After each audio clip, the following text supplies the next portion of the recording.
Friends sweet చేస్తున్నాను.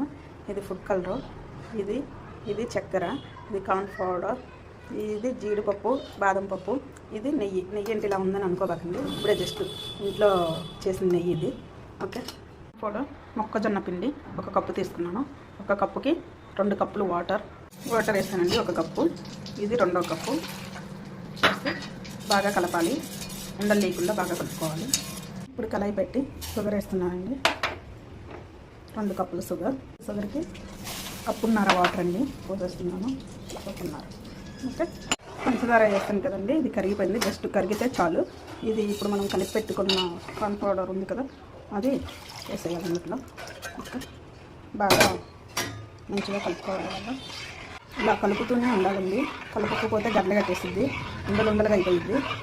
వేసిన దగ్గర నుంచి ఇలాగా కలుపుతూనే ఉండాలి, బాగా కలపాలి. ఇదిగోండి ఇలా వచ్చింది. నేనైనా ఇది దగ్గర పడుతుంది కదా. ఇప్పుడు ఇంట్లో కొంచెం నెయ్యి వేసుకొని ఇంకా దగ్గర పడే వరకు తిప్పుకోవాలి. నెయ్యి ఎంత ఎక్కువ వేస్తే అంత స్వీట్ బాగా వచ్చిందండి. నేను చాలా వేసాను. ఓకే.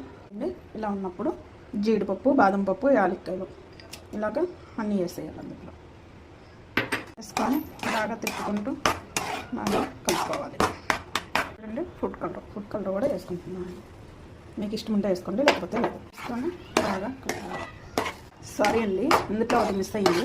నిమ్మరసం వేసింది మీకు చూపించలేదు, సారీ. ఇందులో నిమ్మరసం కూడా కొంచెం వేసుకోవాలి. ఇదిగోండి ఇలా కళాయి నుంచి సపరేట్ అయింది చూసారా. ఇలా మనం తిప్పుతుంటే కళాయి కంటకుండా వచ్చేస్తుంటుంది కదా, అంటే అలాగా రావాలి. ఇప్పుడు మనం ఒక ప్లేట్కి నెయ్యి రాసుకొని అందులో వేసుకుందాం.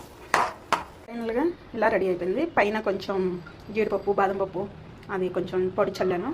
ఓకే. కొంచెం చల్లారిన తర్వాత ముక్కలు కోసి చూపిస్తాను మీకు. హాయ్ ఫ్రెండ్స్, ఫైనల్గా స్వీట్ రెడీ అయిపోయింది. చూడండి, ఇప్పుడు కట్ చేస్తున్నాను.